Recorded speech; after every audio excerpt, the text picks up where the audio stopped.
So, good day mga kabakal. So, yan, mag-hydro ngayon. I-hydro test yung pipe. Yan, kasama namin mga checkwa yan.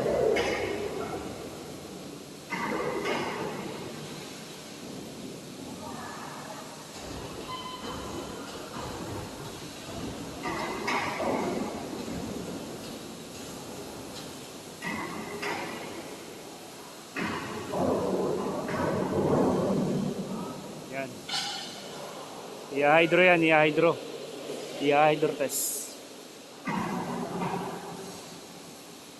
So, balik na tayo sa aking pwesto. Pahanapin ako ng aking amo.